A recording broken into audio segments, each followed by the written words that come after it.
สบายดีทุกท่านพวกเราจากทีมงาน mobiletalk.tv มื้อนี้พวกเราก็มีอีกอุปกรณ์หนึ่งเนาะอยากจะมาแนะนำให้ท่านผู้ชมได้รับชมกันเนาะว่ามันเป็นแนวใด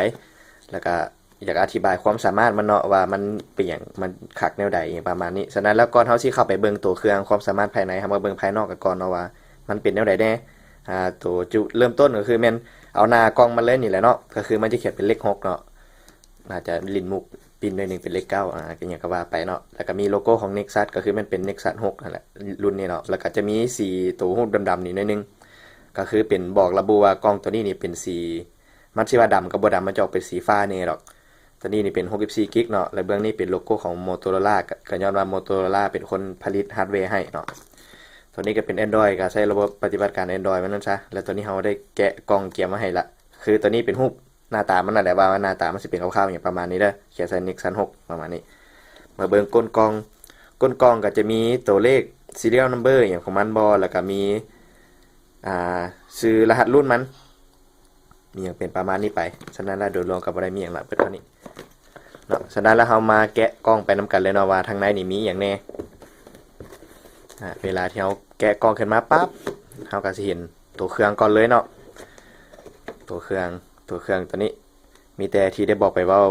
ไปบิกกี้เห็นแหละว่ามันบ่ออกเป็นสีดำมาได้มันจะออกเป็นสีฟ้าเนี่ยตัวนี้เนาะแมน Nexus 6ขนาดก็ใหญ่เต็มฝ่ามือเลยนี่แหละมีแต่เดี๋ยวจะไหนทำมาเบิ่งตัวเครื่องมันมาเบิ่งรายละเอียดข้างในก่อนตัวนี้ก็จะเป็นคู่มือเอกสารอย่างของมันหั่นล่ะมีบอกวิธี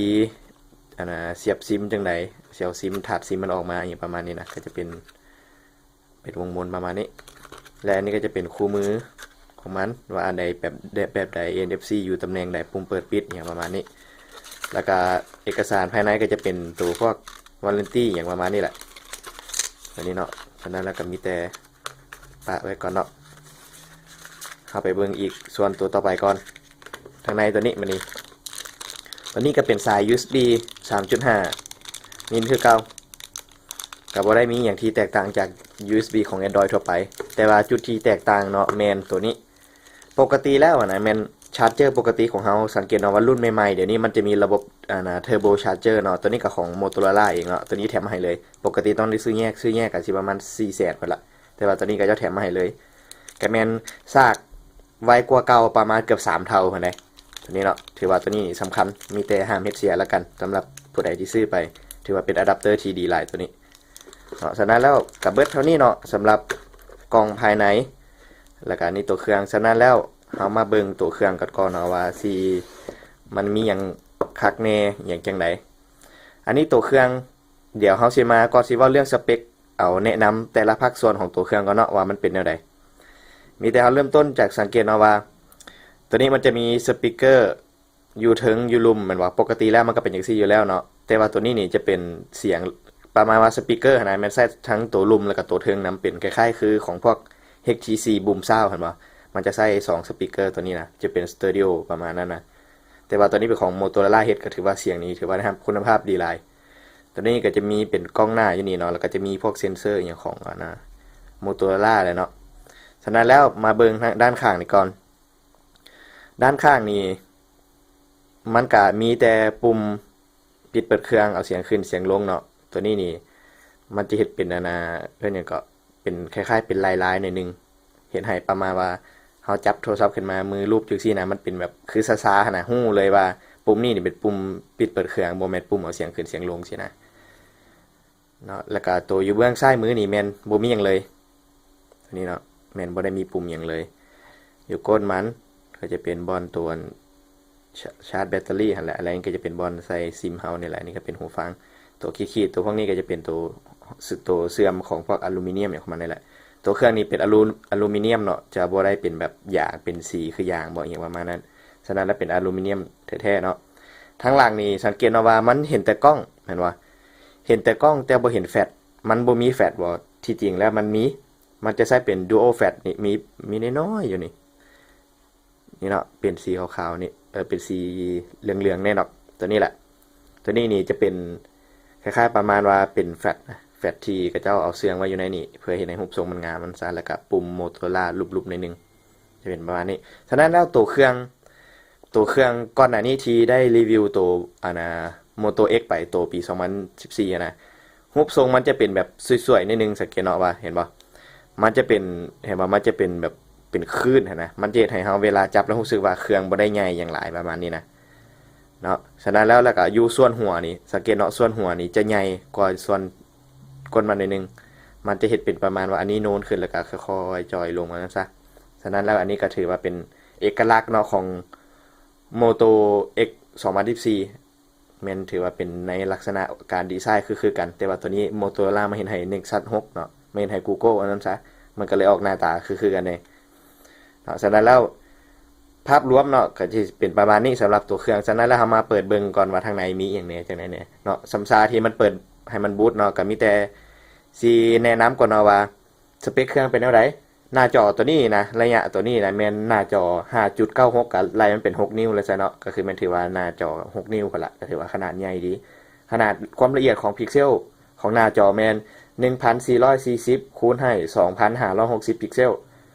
อันนี้ก็ถือว่าละเอียด Gorilla Glass 3บอแล้วก็แน่นอนโทรศัพท์พวกของ Nexus นี่นะจุดพิเศษก็คือแม่นก็จะเอิ้นว่าเวลาที่ Google ปล่อยอัปเดตเฟิร์มแวร์ตัวใดใหม่ออกมานะแม่น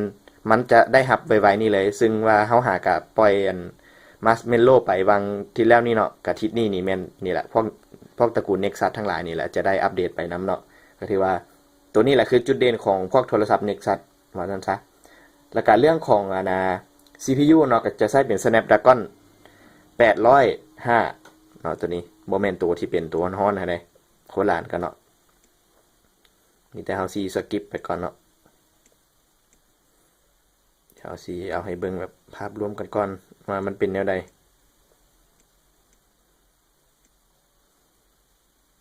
มาสืบต่อเรื่องสเปคกันต่อเนาะแม่นสเปคของตัวนี้ก็จะเป็นไส้แรม3กิกเนาะ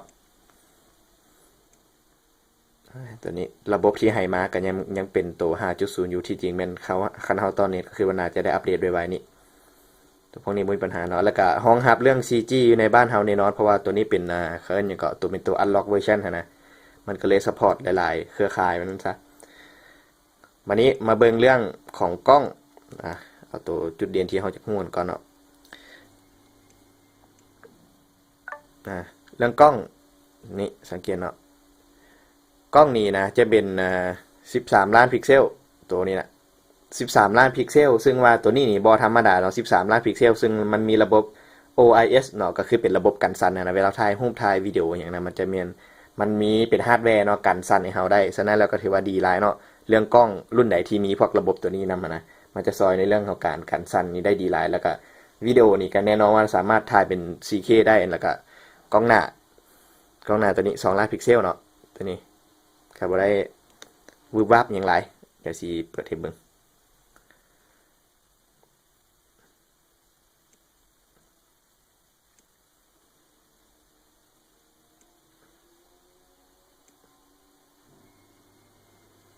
สิเป็นประมาณนี้กล้องหน้าเนาะ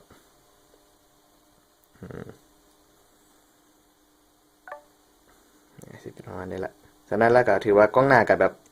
มาตรฐานแหละเนาะ2ล้านพิกเซลบ่ได้มีหยังที่แบบวืบวับหลายเนาะฉะนั้นแล้วก็ถือว่าโดยรวมระบบก็สิเป็นประมาณนี้แหละก็ถือว่าการตอบสนองที่ไวแน่นอนเนาะเพราะว่าเป็นพวก Nexus อยู่ละบ่ได้มีหยังที่อันนั้นเรื่องสเปคเรื่องเล่นเกมอย่างถือว่าในแอปเกมตอนนี้ก็ถือว่ามันสามารถรองรับได้ปกติแล้วแหละมันบ่ได้มีปัญหาบ่กระตุกอีหยังแหละผลตอบรับการใช้งานอย่างทั่วไปนี่มันถือว่าไวหลายในพวกนี้นะอันนี้ก็ถือว่าเป็นเครื่องใหม่ๆอยู่เฮายังบ่ได้ลองใช้อย่างแบบเป็นจริงเป็นจังเทื่อเนาะมีแต่สิอธิบายให้ภาพรวมกันหน่อยนึงว่ามันใช้งานแบบใดจังไดเนาะฉะนั้นแล้วก่อนสิจบการรีวิวเฮาเนาะสังเกตอีกตัวนึงเนาะว่าโทรศัพท์ตัวนี้จะแตกต่างจาก Nexus รุ่นก่อนๆหน้านี้เนาะคือตัวอย่างแบบนี้เนาะคือตัวอย่างเฮาเอาโทรศัพท์ปะวางไว้เนาะเฮาจับโทรศัพท์นี่นะขึ้นมาปั๊บมันจะขึ้นหน้าจอตัวนี้เห็นเลยเห็นบ่สังเกตเอาว่าเฮาหันยังบ่ได้กดฮอดตัวนะปิดเปิดเครื่องซำนะหน้าจอมันก็จะแสดงขึ้นมาให้เลยเนาะประมาณนี้ประมาณว่าเฮาจกโทรศัพท์ขึ้นมาโทรศัพท์รุ่นปกติแล้วจกขึ้นมาแล้วปั๊บต้องมาเบิ่งดอกไฟว่ามี notification เข้าบ่หรือว่าต้องมากดปุ่มนี้บัดนึงจึงสิเห็นว่ามันมีหยังเข้ามาบ่ประมาณนี้นะฉะนั้นแล้วตัวพวกนี้นี่ใช้เป็นเทคโนโลยีของเดียวกับของ Motorola แหละเรากลับมาสรุปกันอีกบัดนึงเนาะว่ามันเป็นจังได๋เนาะสำหรับตัว Nexus 6นี่เนาะก็มีแต่อยากแนะนำเนาะสำหรับคนที่มักจอใหญ่ๆเนาะ พอดีมันหาก็มี Nexus ตัวรุ่นใหม่พวกตัว 5X หรือว่า 6P หั้นนะตัวนี้ก็ถือว่าเป็นอีกมันก็ตกราคาลงมานำหน่อยหนึงว่านั้นซะคันผู้ใดสนใจอยากได้จอใหญ่ๆเนาะแล้วก็อยากได้แบรนด์ของ Motorola แล้วก็เรื่องการประกอบนี่นะเพราะว่าบ้านเฮานี่จะบ่ค่อยฮู้ปานใดว่า Motorola นี่มันมีจุดเด่นจุดหยังแนวใดเนาะก็คือแม่น Motorola นี่ถ้าเทียบกันก็คือเป็นหยังก็การผลิตเครื่องนะเป็นอยู่ในระดับของ Apple ในฝั่งของ Android พุ่นแหละก็ถือว่ามันคุณภาพการประกอบเครื่องนี่ถือว่าดีหลายได้รับการชมหลายเจ้าเลยมันซะในการเรื่องประกอบเครื่องอหย่างบ่ระบบแล้วก็เรื่องการอัปเดตเฟิร์มแวร์ที่ไว้เนาะแน่นอนว่าพวกที่แบบว่าเคยเป็นบ่เฮาใช้โทรศัพท์ไปมื้อนึงก็ค้างบ่มื้อนึงก็ซ่าบ่ใช้รุ่นนั้นรุ่นนี้สินะแต่ว่าของพวก Nexus นี่ก็แบบว่าเสมอต้นเสมอปลายอยู่ว่านั้นซะผ่านไปปี1 2ปีก็ถือว่าความไวบ่ได้จะตกหยังจนแบบว่าเห็นแบบพิลึกหันนะฉะนั้นแล้วก็ถือว่าถ้าอยากอัปเดต Android เวอร์ชันใหม่ไวๆแม่นแน่นอนต้องเลือกใช้พวก Nexus หันจะดีกว่าเนาะแล้วก็ตัวนี้ก็ถือว่าเป็นอีกรุ่นหนึงเนาะสำหรับคนที่มักจอใหญ่เนาะแล้วก็มักแบรนด์ของ Motorola เรื่องการ Quality Build บ่แล้วก็มีพวกอ่าเพิ่นหยังก็ความสามารถพิเศษของพวก Motorola นะแม่นสามารถมาลองใช้เนาะรุ่นนี้มีแต่ลองศึกษากันเบิ่งแหละเนาะว่าผู้ใดอยากได้รุ่นใดแนวใดก็มีแต่ถือว่า Nexus 6นี่ก็ถือว่าเป็นอีกรุ่นหนึงที่แนะนำเนาะสำหรับคนที่มักจอใหญ่ว่านั้นซะก็ถือว่าแม่นจบเพียงเท่านี้เนาะสำหรับการรีวิวของเราขอขอบใจ